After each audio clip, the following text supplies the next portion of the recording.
All right. So welcome, everyone.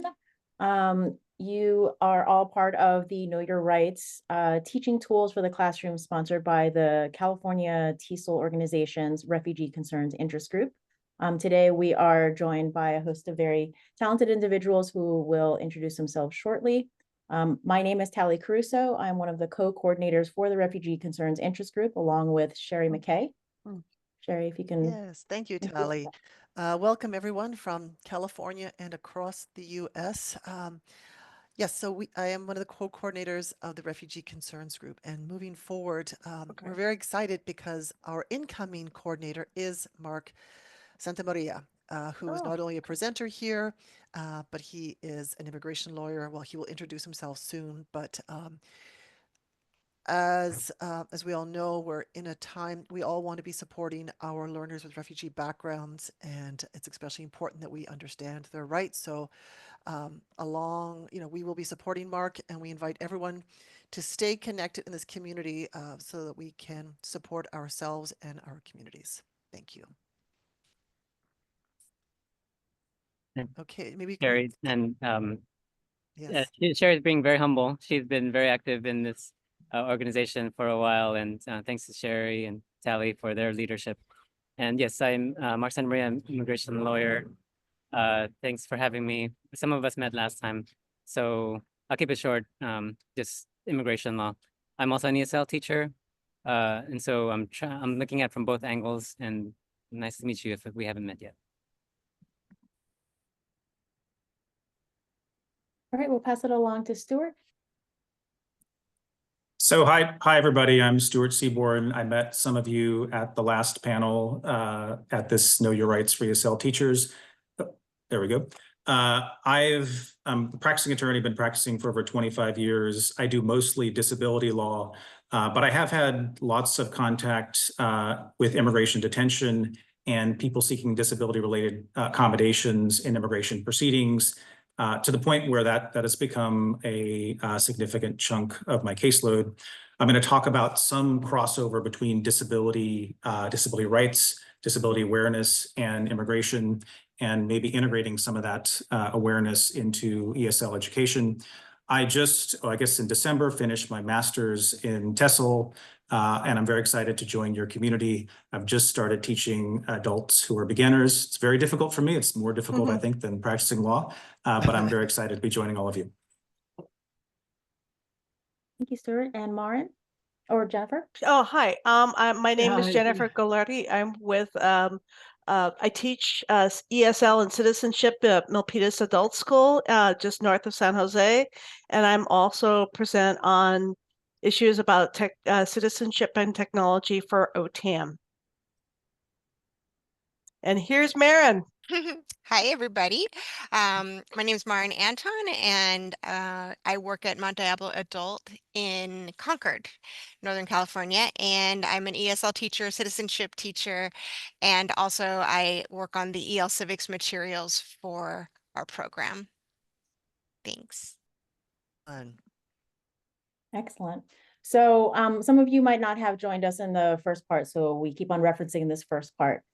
So a few months ago at the end of February, we had a part one of the Know Your Rights sessions. We don't have a slide on it particularly, but this was just a basic informational session specifically tailored for ESL educators and people that wanted to support ESL learners and their families. What came out of that was that we needed, or there was an interest for integrating some of these Know Your Rights tools, not just, indicating what websites to go to and having some role plays in the red cards, but how do you integrate some of this more deeply into the classroom? And so with the two lawyers that you just met, Stuart and Mark, we seeked out Jennifer and Marin for their skills in EL Civics, and their interest in also integrating Know Your Rights into EL Civics so that we'd be able to have material that is based in what is actually used from a legal standpoint to things that could be leveled for learners of various levels. So if you go to the next slide, you'll see an example of what we're talking about. So we're going to go through a few examples today, but the first thing that we wanted to share with you was that you know, a lot of times we have materials that are available to us, but they aren't necessarily based off of something that has been concretely used by a immigration lawyer, ESL teacher specifically. So this was a really unique opportunity for us to work with Mark to actually use his questionnaire, his intake form, to be able to then develop materials off of that. Something that he had shared, and maybe you can add some more to this if you'd like to, is that oftentimes his clients, which are also, you know, students of ours, are not fully prepared when they come. So, you know, it delays the process, it wastes time for many folks, and it might cause some frustration. So how wonderful would it be if we would be able to help our learners, help our community members get ready for these meetings? And so the questionnaire you see on the left-hand side is a screenshot of the actual intake form that Mark had provided to us, and the snapshot on the right-hand side is a document that Jennifer had made based off of this information, and I think also some additional data that is also research-based. So Jennifer, I'll hand it off to you to explain a little bit more. So one of the things that I've been very concerned about, especially with the red cards, is a lot of teachers are handing out the red cards, but they don't follow up. So when it says, when they say, when you're being confronted by during a stop, people are saying, hey, I reserve my right to remain silent, and I want to speak to a lawyer.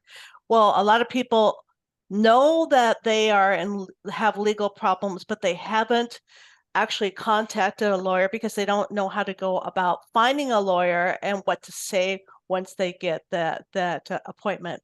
So what we did was, based on the questionnaire provided, or the intake questionnaire provided by Mark's company, I prepared a script of 10 progressively difficult scripts that help students prepare for their first consultation. So here you can see that it's fairly basic, asking preparatory individual questions. But here now, especially when you get down here, do you have a visa? Did you stay in the United States too long? Now we're starting to basically develop the vocabulary that we need to actually talk about our legal problems and why we need to access a lawyer. I'm going to continue on to the next sheet.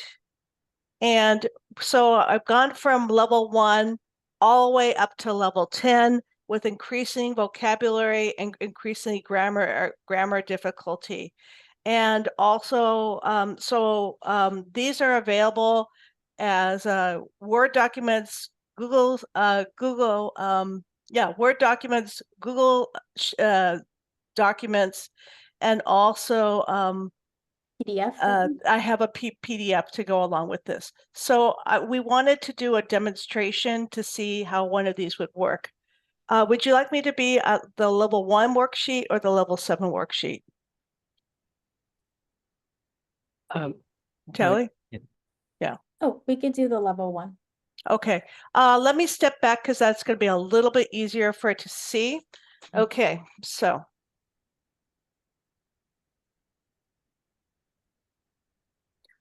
in this role playing, we're going to have 2 scenarios. We're going to show somebody who's prepared, who can answer the questions, versus somebody who's not prepared, who cannot answer the questions.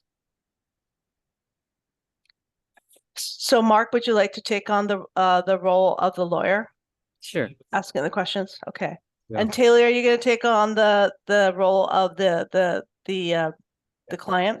Yes. Okay, good. Okay. And I think it's on the next slide, right? Or coming up. Well, this is level 1. It's easier to see, but we also have it over here too. Okay. Yeah, we Okay. could do level 7 if you prefer. Okay, good. Okay. So we'd like you all to know the importance of this, because even for especially for nonprofit organizations, La Raza, whatever, if the client's students are not prepared, why would a nonprofit organization prioritize them? You want to emphasize to your students, you want to come into your consultation prepared. And as a result, they might even focus on you more. Then if they are fortunate enough to have the funds for a lawyer, this will also help because they're also busy. And so the more the students are prepared, the better. And so having said that, yeah, so let's practice. Tally, we'll start with the student / client that is well prepared. Okay. Yeah. So hi, welcome to our office. Thanks for coming. Hi, thank you. Yeah, and based on my notes, I see that you have an asylum case and you're interested in applying for it. Is that correct? Yes. Okay. So what documents do you have for your case? What evidence of any harm that you received in your country? Yes, I have my old passport. I have my school Mm-hmm. information. Uh-huh. And what else do you need? Yeah, do you have proof of based on my notes, it says that you protested against the government in your country. Yes, yeah. I have these documents too. I found them here. Okay, good. Oh, you have pictures, you have a news article with you on the news. Yes. You have you even have a police report that you filed. Okay, got that. You have identifying documents. Okay, good. Do you already have your questionnaire intake form already filled out? Yes, I went through 2 times. I went Yeah. through one by myself and I went through one with my teacher. Okay, very good. So, oh, you must have had a really good teacher.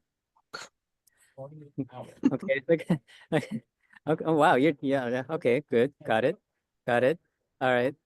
So, this is very useful information. And so, see, based on this, I think you're eligible for asylum. So have you applied for it yet? No. Okay, well, we're happy to help. End scene. Okay, so you see how effective that was. Why was this person prepared? And I see Karina's note there. There might be some noise interference, so whoever can control that, if you can please. Any comments? Yeah, feel free to share a brief comment. Why do you think that was a good example of student client who was prepared? Well, because she had her documentation ready to go. Right. Okay. So then a follow-up question is, how can we teachers help our students with that? If you want, it's not necessary, but let's say, teacher, help me. I'm going to meet with a nonprofit next week, and can you help? So how can you help? How can we help that students realistically? Yes, and to Steffi's point, she understood the language and terms used. Practice will use reduced anxiety, right? So teachers can help practicing that. It's good language practice, So you're killing 2 birds with 1 stone, right? Okay, good. Anything else? I like the comment about reducing anxiety. Yeah. Yeah. So if you go in prepared, you're going to be much more effective and you will be able to make your case much more quickly and save money at the same time. Yeah. It's an interesting point because there were some clients who came to our office who were just 17, 18 by themselves. They crossed the border by themselves too. Very brave individuals. Yeah. Very timid. And I try my best to make them feel comfortable, right? We give them candy even sometimes, but they feel very intimidated. Oh, they're in a lawyer office, like so. So to Jennifer's point, what can we do to help lower their anxiety in these important meetings, right? So okay, so thanks, Tally. That was a good example of a client student who was prepared. So let's compare it to a student who is just out of it. Okay. All right. So the props help. Okay. So ready team? Okay, ready to go? Yeah. Okay. So, welcome. I just noticed that you were here about 10 minutes late and we have a 30-minute consultation. Oh, sorry. I couldn't find where this location was. So difficult. It's very difficult. Sorry. Okay, no problem, but let's get to it. Okay. So, did you fill out the questionnaire intake form? Yes, but I left it at home. I have it on my phone. I think I took a pic. Oh, my phone is out of battery, Okay. So, and I don't know my password. okay, but yeah, so we just have 20 minutes left. I have another client coming, so Can you help me fill out the form? that I will think I know some of the information. I know my name. No, oh, you know your name. Oh, I know my address. okay. And I know my what else is on the form? A lot of questions, like 50. So Oh, yeah. So we can try to get through it together, but let me just ask you some questions. okay. Based on my notes, it says here you're not sure, but you just need some immigration help. You just don't know what kind of. I just got here about 2 years ago, and I want to go the legal way, and I don't know anybody here. But I found your information, and I really need to be here. Okay. Well, you know, for asylum, you have a year deadline upon entry to apply for asylum. And you've been here 2 years, is that right? What's asylum? Okay, so asylum is a form of relief to help you get status here if you were harmed in your home country. Were you Yes. in any way? Yes. Yes. Okay. By whom? Family, and also the community and my school Okay. and the neighbors, everyone, just because of the people that I love, and it's not okay there. Okay. So what was the worst thing that happened to you in your country? Well, there was this one time that my legs, they hurt it, and I couldn't walk for about 6 months. And who was they? Who hurt you? The community, the people that I live around and nearby. Some people were friends. And why did they do that? Because the person that I love was a woman, Okay. So is it and because that's not allowed. It's not okay. got it. So because of your sexual orientation, is that why you were harmed? What is sexual orientation? Yeah, that's based on who you prefer to have as a partner. Is it same sex person? Yes. Yes. Okay. Good. So actually it's starting to go quite well. So So we'll pause it here, but I think as an illustration, we'll continue. We start so Tally's character intentionally started off poorly, but by the way, same-sex couples is still a possible way to obtain relief, asylum, if any of your students' clients have these kinds of views, and so this is actually a form of relief, by the way. But yeah, to Tally's character, what was wrong with this character? What happened there? Maybe from someone who we haven't heard from yet. It'd be nice to hear from you. Unprepared, Lacey. Thank you. Late. Exactly, Heidi. And Annie's question was, can you apply for asylum after a year? Yes, you can. However, then you have to apply for an exception to the year deadline, which is still possible. We've actually had some clients where they applied for asylum 2 or 3 years after the year deadline and still got it because we submitted a psychological report stating that their harm caused them to just delay this application. Okay, so yeah, these are all good points. Unprepared, late. And Mark, can I just add something? You mentioned nonprofits, and I worked as a nonprofit attorney for 20 plus years. And oftentimes somebody has a good case and you just can't it's like sifting through for gold. You can't get to it because of the background and distractions. And it's exactly as Mark said, we had 30-minute windows for appointments, sometimes back to back. And so there sometimes I could tell there might be something there, but we had to move on.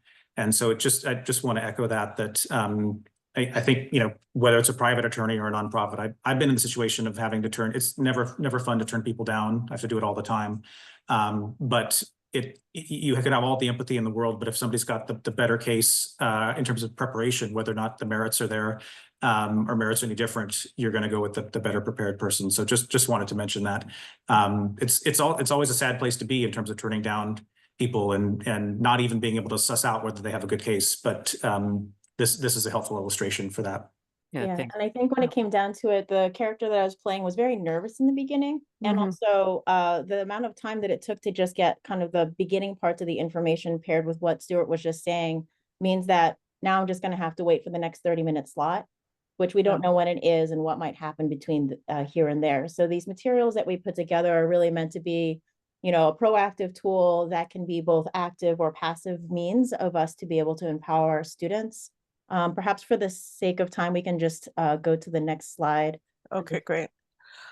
So there's many, I'm really conscious of the time we need to remaining, but these are how we can use these worksheets. We can post them to Canvas as vocabulary worksheets, doing digital skill building in groups, doing information gaps, role play, and one-on-one, so through real practice.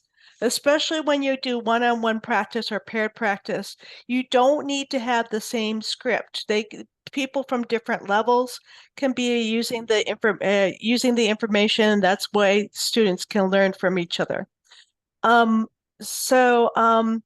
have some resources for consultation preparation, but most importantly, I wanted to throw this bit.ly, the bit.ly into the chat.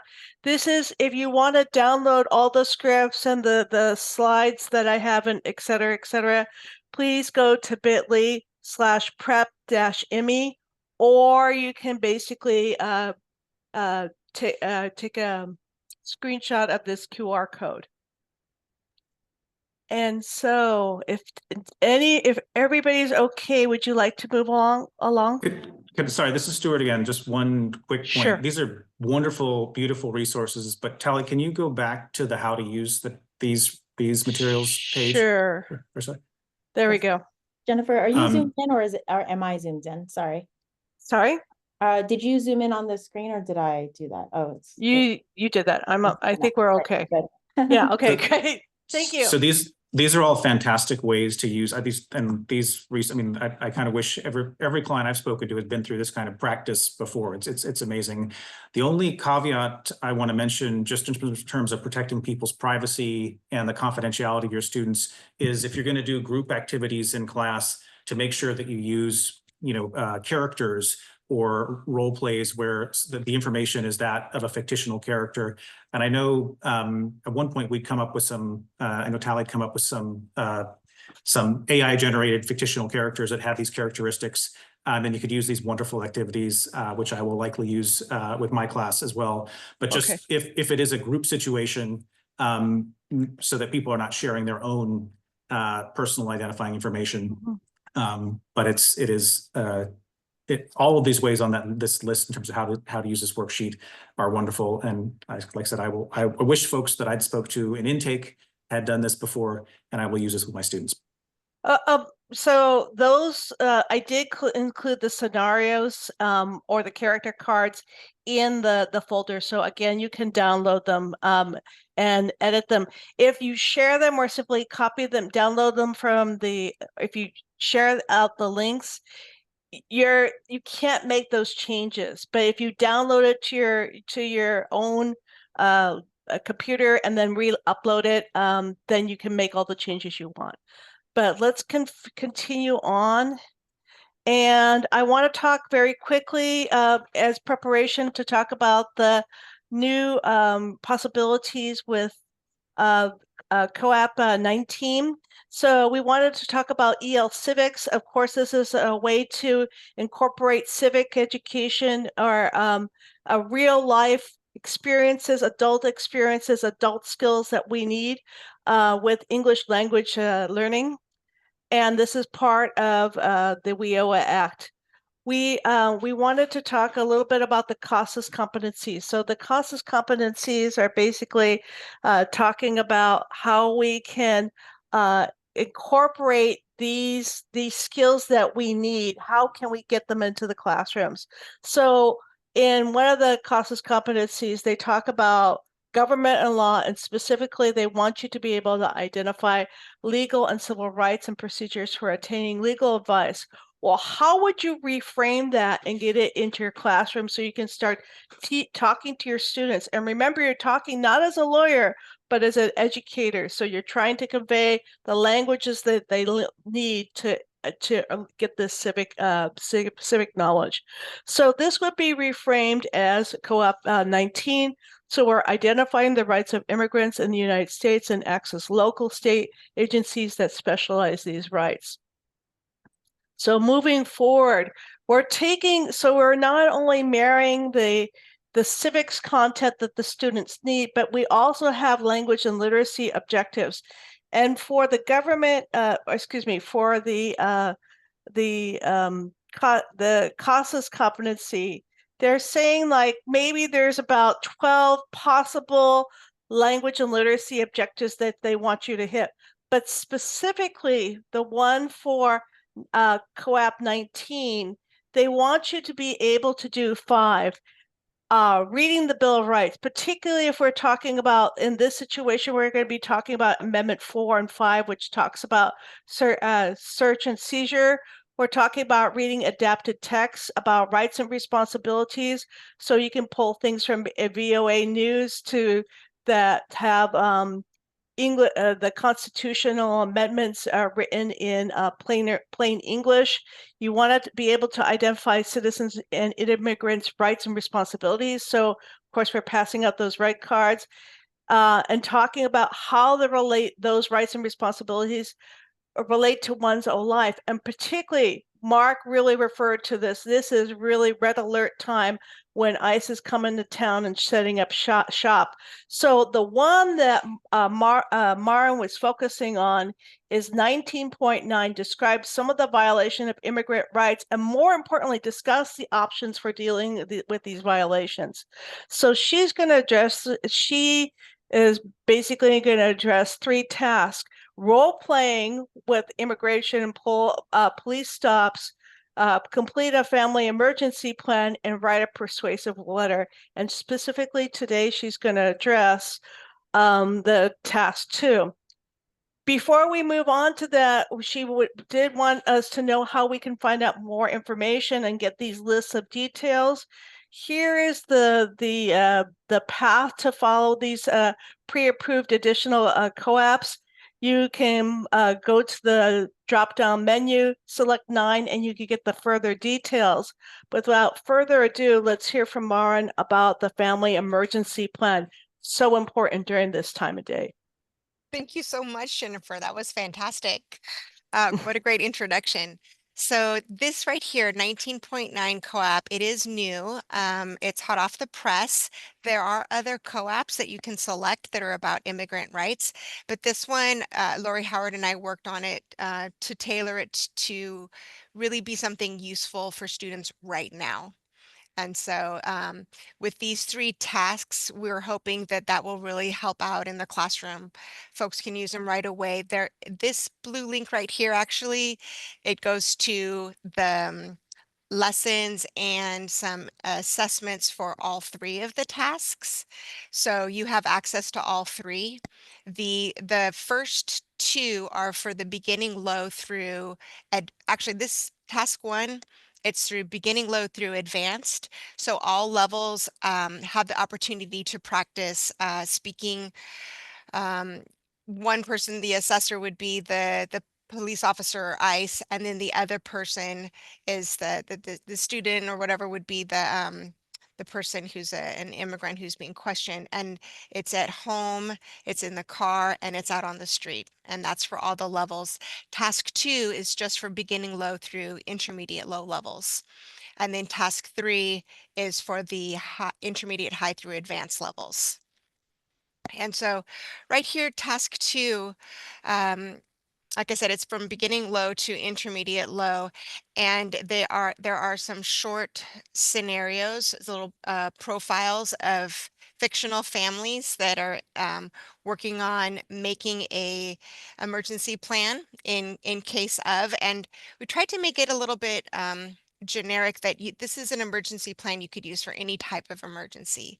So, you know, whether there's a fire, earthquake, you know, some personal emergency, and also, you know, ICE, that type of thing, deportation type of an emergency. So this is an example right here of the beginning low level. And you can see the language is simple, and the students have to read the scenario and then figure out how to complete the form, which is a basic emergency plan worksheet. So that's this first one. I think the next slide. Oh, well, this is an EL Civics Exchange. It's a repository. Excuse me, Maren. Yeah. Maren, what were you expecting? What slide were you expecting next? Oh no, I think that's it. Okay, thank you. All right. I was thinking, oh, there were more pictures, but no, this is Yeah. it. EL Civics Exchange, a repository of lessons on these different topics that Jennifer mentioned. And you can go in there, it's free. You do have to have a login, and you can download, I don't think the assessments are there, but all of the practice materials are there for various topics. And also you can you can submit your lessons and activities to the same site, and then OTAN's been very helpful in helping us kind of making it more 508 compliant so that it could be read by an accessibility reader. That's a challenging part. So Maren, I have a question for you. Are you going through that vetting process right now with the 19.9 to upload your materials to this? Not yet, because I'm Okay. not finished creating the material, so I it's see, I still see. work in progress. I just wanted to share everything that I have so far with the field, and happy to collaborate, happy to augment. And I haven't taught it yet either, so it'd be great to work on this and open this up, this conversation with everyone in KTSL and in the field. Yeah, and that's something we really want to highlight here. So on behalf of KTSL, and we actually, I think, have Sung, who's our current president, on this call. It's really, this call is not just for us to share resources outwards. This is an opportunity for us to kind of build those bridges, whether we're in the state of California or across the US. If this is an interest of yours, please reach out. These are all things that we're doing to help our students, to help our community members. Many of us are doing it. Most of us are doing it without any additional pay. So this is something that we want to make sure that if there are other people that have the energy to contribute, that's something that we would hugely appreciate, because we do this because we know it needs to be done. We make time for it. And if we know that there's other people, that really gives us energy as well. So that's how we are able to bring this to you, is because of additional growing efforts and interests. So please, like Maren had mentioned, if this is something that you find useful, and even if you are like, look, I'm not a materials writer, I'm not a lawyer, how could I contribute? You can absolutely contribute. Download the materials, use them, try them, let us know how it works, what's missing, what were the things that could be better, what are things that you've seen that you thought were useful. So these pieces of feedback are really critical for us to be able to iterate and improve, to make it more relevant for use in the field. Even though we all teach, this is something that, like, with more eyes on it and that conversation, can really help us make this the most useful possible. So thank you. Absolutely. And so the deadline to select co-ops, if you still are interested, is April 30th. So if you would like to use this co-op and use it in your classrooms, and the students pass the assessment, they will receive payment points for this, for your agency. So that is another option for you. And yet tomorrow I'm going to go to something with my district, Mount Diablo Unified is offering immigration help for all the students. And so I was able to, I've got kids here and I was signed up as a teacher, but I'm going to go and they're going to go through filling out an emergency plan and their free consultation with immigration lawyers. So I know these things are popping up in our communities, and I try to attend as many of these community events as possible so that I can gather authentic materials that we can use in the classroom. So it'd be great to share together. Thank you so much, everyone. Marin, I have a question. If people have further questions about these resources, can they contact you? I know you put that yeah. link in, you put your the link in the chat, but please reach if you could drop your email in there, that would be great. That'd be great. Yeah. Thank you so much, Marin. Thank you, guys. Okay, we're gonna move on now to disability and immigrant rights. So please take it away. So this is Stuart again, and my specialty is disability rights law, which recently and since the pandemic has included a lot of overlap with immigration rights and disability rights in the context of immigration. I'm going to ask a question for all of you as ESL teachers. We see with our clients that even when there is a disability-related issue that may benefit their case, or where they may have access to benefits that they may not be aware of, they may be aware of, there's a real hesitation to discuss disability in the context of immigrant rights. And I'm curious to know if folks, if you've noticed that with your students, or what folks might think the reason for that might be.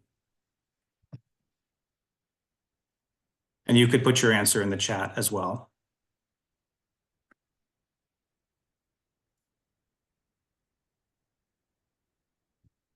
Yeah, Jennifer mentioned stigma, and I've been doing disability work for 25 years, and stigma exists in society at large around disability in a variety of ways, but it also exists in immigrant communities.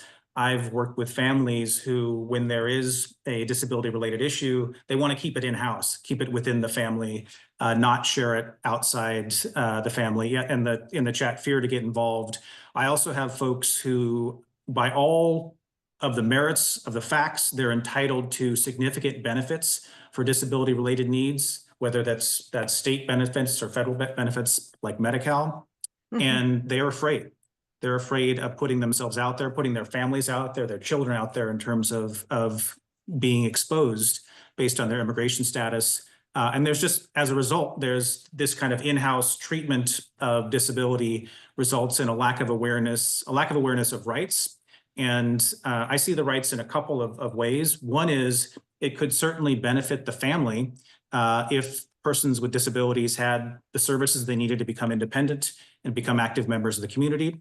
It would help the person as well. But also in the context of immigration, there are a couple of ways that somebody's immigration case could possibly be benefited by education and awareness around disability. And I'm going to talk about a couple of those today. But I also wanted to mention this graphic because when I do outreach to different communities, there is all a sense of like, why are you talking about this? What's the connection? But as the CDC notes, 28.7% of adults, roughly 1 in 4 adults, have a condition, a health condition that could qualify as a disability or a chronic health condition. And if you multiply that by ourselves and our families, it's clear that disability may impact all of us at some point in our lives. And the education around that, in addition to helping people become independent, become more integrated in their communities, could actually help their immigration case. So, sorry, can we go to the next slide? So some of the work that I do involves getting disability-related accommodations in immigration proceedings for people with a variety of conditions. And when I mention disability-related conditions, I'm thinking of a very broad, a wide net.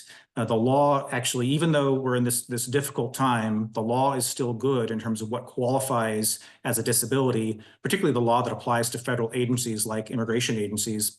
So it can be anything that substantially limits a major life activity. That could be seeing, it could be eating, it could be cognition, could be concentrating, could be obvious disabilities like walking, folks who use wheelchairs and walkers, but it could be a chronic illness, things like diabetes, a heart condition, cancer, Even some cases of asthma could be chronic enough to be considered disabilities under this expansive definition of disability.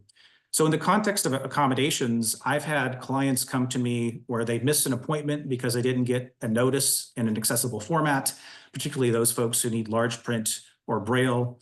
I've had folks who can't travel, and so when they have their meeting, say they have their meeting around citizenship, they need a home visit or some other kind of accommodation related to their travel.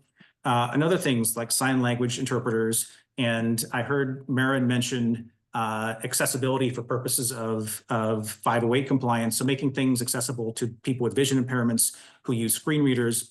All of that could be included as accommodations in immigration proceedings.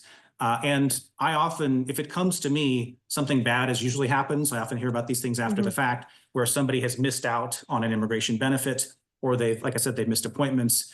So it's very important to keep these ideas in mind as we're talking to folks about immigration issues generally. And then just one point on accommodations, if a disability is not obvious, so say it's not like blindness or someone using a wheelchair, the person with the disability is going to need to request the accommodation and in some cases provide proof of the disability related need.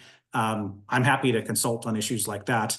But this is a very unused or certainly underutilized set of requirements that immigration officers and immigration proceedings are required to follow. And I thought it was worth mentioning. So those are accommodations. The next piece I wanted to talk about was exceptions to existing immigration rules, particularly around citizenship and detention. If we could go to the next slide. So this may impact folks. We talked about people who teach ESL civics and civics classes for adults. We've worked on multiple cases involving medical exceptions to the citizenship exam. And these rules, as far as I know, still exist, where if you have a health condition or disability that prevents you from learning English, could be a physical health issue. So the physical health issue is just so severe, the person is not going to be able to have the time to learn English. Could be a developmental, like an intellectual disability or a mental health condition. I've worked with clients who've got dementia. I've worked with folks who have traumatic brain injury, where they have a medical professional. And this is also why it's important to become educated and aware of disability-related issues, because if you're not screened, if you don't have the disability-related services or the health services, maybe it's not going to be easy to get a medical professional to make this kind of finding. But if you have a medical professional that is willing to certify that you've got a condition that makes it so that it prevents you from learning English to take the citizenship exam, that could be an exception. I will say it's not that easy. I've had cases where they've been denied. We've had to appeal. So it's not something to give up on, but that's something that is worth flagging, particularly when you're talking to folks who are having difficulty. If you've got students who are really struggling, maybe it'd be worth referring the students to the disability services coordinator at the school or getting screened for a disability as well. There's a little note on there I'm not going to spend too much time on about the age-based exception in terms of the citizenship exam.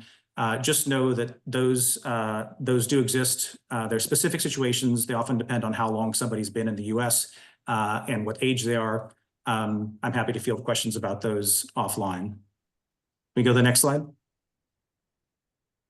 So another concept that disability impacts in the context of immigration enforcement is extreme hardship. And this could apply to certain situations. Usually the person has to be in the US for over 10 years. And there are other very, very strict criteria. So you want to make sure that if this comes up, that this person can speak to an immigration attorney to make sure that they do, maybe they do qualify for this strict criteria.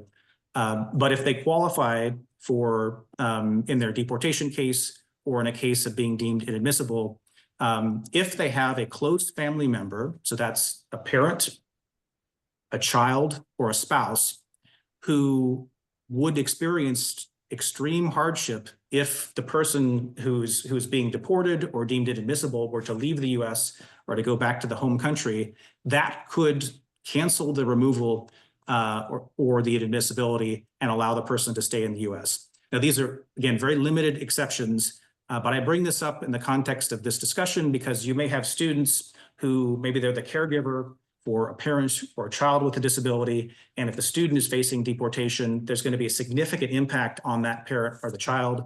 It could also apply to a family member who's experienced trauma and they have PTSD and they're getting services for it in the US, or they're getting support from the person that may be deported. If they are forced to leave, say the child is forced to leave with their family, they may not have those services in their home country, or if the parent is forced to leave and the parent is providing support, they might not be able to get that support from the parent and face extreme hardship. So I just want to mention that these are ways that disability and awareness of chronic conditions can impact somebody's immigration case or immigration enforcement. These are all case-by-case situations, and certainly would encourage somebody to speak to an attorney if they think that this is something that may apply. But it's also reason to bring disability and chronic health conditions out in the open, to have those discussions, to make sure people get screened. There are resources that I'm going to discuss hopefully in a couple of minutes that apply to folks irrespective of status. I know more about California than other states, so I apologize to folks for other states, but some of the developmental disability services in California have free screening without any kind of concern about immigration status. And then Covered California and Medi-Cal in California, the state has taken the position that you don't have to, if you meet the other criteria, you don't have to be a legal permanent resident. We'll certainly keep you posted if those things change. This is a moving target with the federal government, but it's certainly worth being informed about these options, particularly for screening of disability. All right, we're gonna do a scenario, and Tally has volunteered to be an adult ESL teacher. I think, Tally, you probably are. You're an adult ESL teacher in real life. I am. So this wouldn't be that far off. Yes. And you've got a student who has a concern about her disability or the disability of her daughter. And why don't you tell me what's happening with your adult student? Absolutely. So in this case, this is completely fictional. In this case, my student was not born in the US, but her child was, and her child has intellectual disability and profound autism. What we're hoping to do is to be able to look for additional supports because she's not doing too well in school, but we're not sure if we can afford it and whether or not my personal immigration status will cause me to get in trouble myself or to not be available for my daughter who would not be able to take care of herself, if I were to get deported. So I was curious, Yes. what type of rights would my student have related to my daughter's disability, and what kind of resources might there be?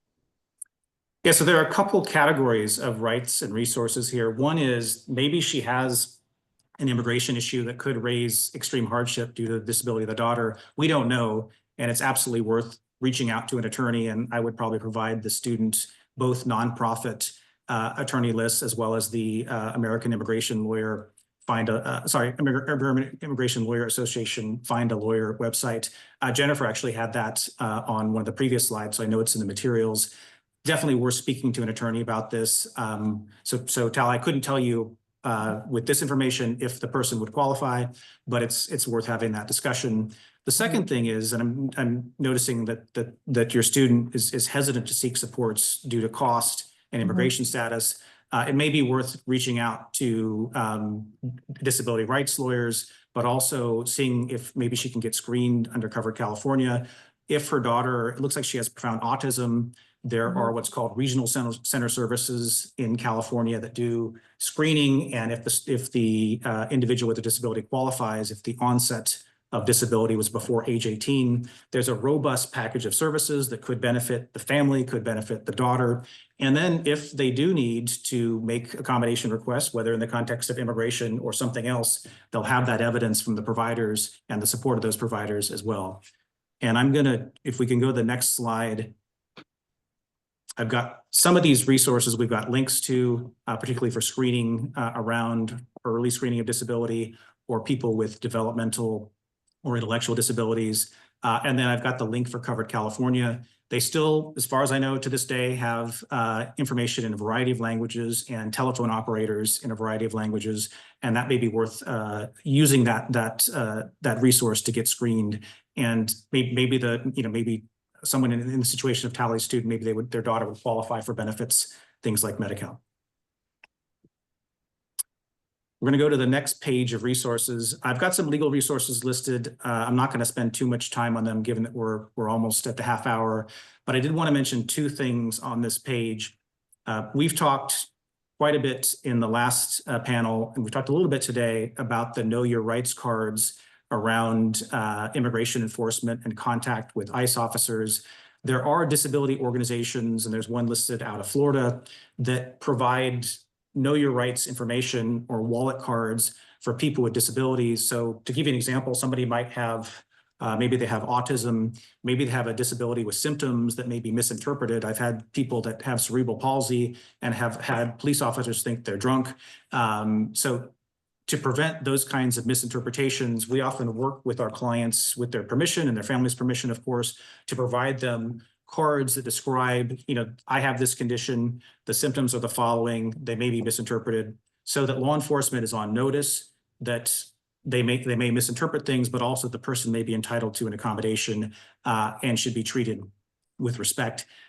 We do this in combination with outreach to families, to communities. So sometimes we work with neighborhood organizations on education so that the person living in that neighborhood with the disability can express their needs and some of the symptoms of their condition to the neighborhood association, of course, with their consent and permission, so that people can be aware and a more respectful community environment can be created. So that's the wallet cards are at that link. And then the last resource there is Disability In. This is a kind of a disability etiquette brochure that we've used quite a bit. It's often used in the context of human resources and employment, but it may be the kind of thing, since it talks about respectful language, how to address people with certain disabilities, how to maintain that community and respectful environment, that may be good, particularly for those who work with adult students with disabilities, so that we're making sure that we're being as inclusive and respectful as possible. So that link is included as well. Awesome. Thank you so much, Stuart. Right now it's 2:29. I want to respect everyone's time. I'm going to have Jennifer go to slide 29.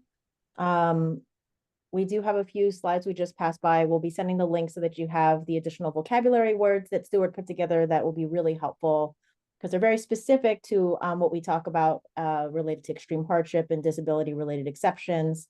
And if you integrate that into your classroom, it could really help empower the students and their families and community members. I'm going to hand it back to Stuart and Mark here for the Know Your Rights resources that we have linked here. Again, these are live links in the presentation we'll be sending out, but perhaps one of you wants to speak to this. Yes, so just before we get to that question, I noticed a question in the Okay. chat about extreme hardship. So extreme hardship is still on the books, and it's certainly worth raising as an advocate. And I've been on the calls with attorneys. It's absolutely worth raising in the context of people's individual cases if it may apply.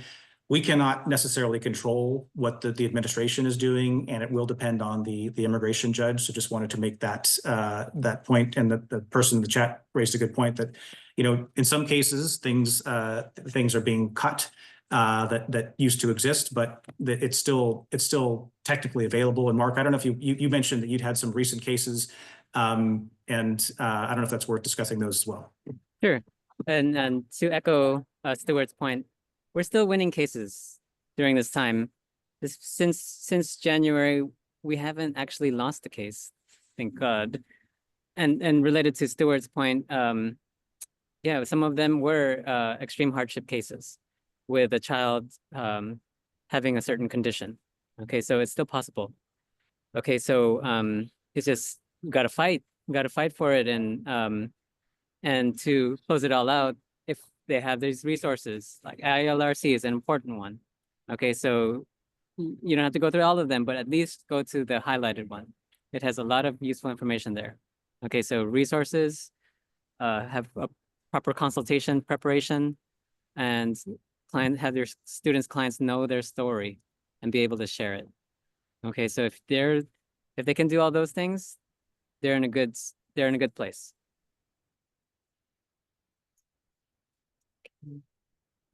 Just to address the question about the notices people are receiving, I see that in the chat. We would absolutely encourage people to speak to an immigration attorney if they receive a notice about parole visas being revoked, or we've seen, and I get a lot of photocopies of notices or scanned copies of notices, and absolutely speak to an immigration attorney about that. Yeah, I did. I basically took this, hold on, you can see that I use ChatGPT for a little bit of help, but for one of the schools that I teach, there was an organization, this Afghan based organization called 5 Pillars, and they had reached out to us to say, if any of your students have received this notice, please let them know that we can put them on the top of the list to help them.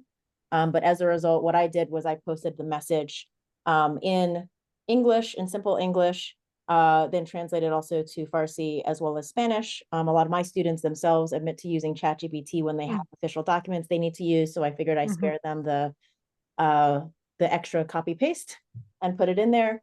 And so I have not gotten contacted from any of my students. They are very comfortable with sharing information with me when there are concerns. But this was something that, I posted as an announcement in Canvas, which I integrate into all of my lessons. And then I also addressed it in class. So I left a few minutes to kind of re-mention that I talked about something in Canvas and explain kind of the situation.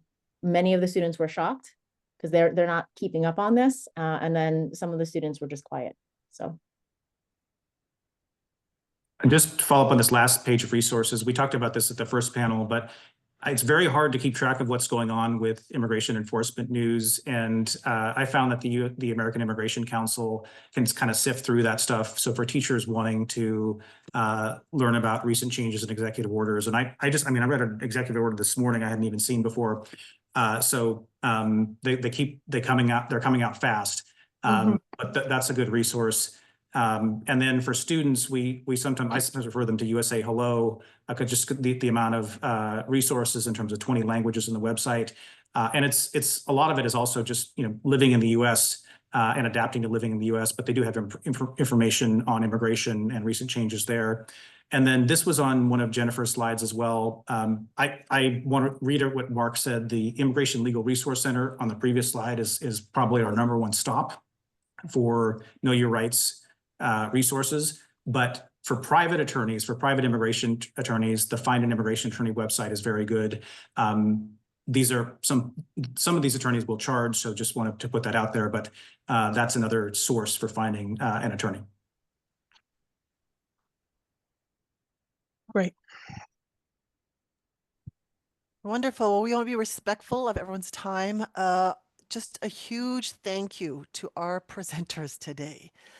Everyone put a lot of work in. We're so fortunate to have these professionals who some of them have immigration backgrounds, and we're all educators. And a special thank you to my co-coordinator, Tally, who facilitated so much of this. I know many of you are here from California, but some are from throughout the US. You are still welcome to join KYR TESOL. We want to continue the conversation. We have a Facebook group, and we have the first webinar up on our YouTube channel, and the second one will be going up, and we'll continue to share resources. We also, wonder, do we need to continue this conversation? Would it be beneficial to have a webinar? We don't have time here necessarily for our Q&A. Some of those questions have been answered throughout, but are there other topics moving forward that would support you? I have 3. Okay. One of them is travel is coming up, and so people are very concerned about traveling. And the rights that we have about traveling. The second one is that people are very concerned about the notice from USCIS that immigrants or undocumented people have to register.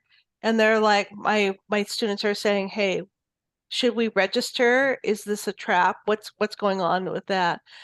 And the third one, of course, I forgot the third one. So Was it vacation? Did you talk about vacation? Travel? Oh, I did talk about travel, but I can't remember the cell phones. Oh, cell phone. Yes, that's the part of it. Yeah. Unlocking cell phones, social media. Yeah, social media. So those are things that will be coming up. And So maybe we just, well, maybe we'll take up just 3 more minutes of everyone's time and we'll stop at Mhm. a clean number of 2:40. So feel free to unmute your phones. We'd love to hear from any of you about what you think would be helpful if there were a part 3. Or you can chat us here. Looks like citizenship versus naturalization, difference in process. Naturalization is the process of becoming a U.S. citizen. Yep. Perhaps it's just like a general A to Z, like how does the naturalization process go? How does immigration go? Mm, mhm. Kind of like a 101. I was trying to piece that together myself. There's a lot of reps. Mm. Yeah. I do have something to say. I will be at CCA State next week. I will be doing 3 presentations about teaching citizenship. One of them is specifically about topics. So if anybody would like to see something to be addressed specifically. Also, I have books from USCIS, the One Nation, One People books. If anybody needs those to be handed out, I'd be very happy to bring you some copies. And what's your website? Because you have a lot of materials also. Yeah, This is so like your real- that's that's on uscitizenpod.com. Citizenpod.com. In fact, the resources that I have from today about preparing for the immigration consult, those resources or the links to that is up there now. Okay. Anyone else want to share or have any reflections? Okay. Anyway, this was really, really great. I really appreciate the support that TESOL and KTESOL gives us, and they are the immigrant community. And thank you so much for your time this Friday afternoon. Thanks for your leadership, Telly and Sherry. Thank you. Okay, bye.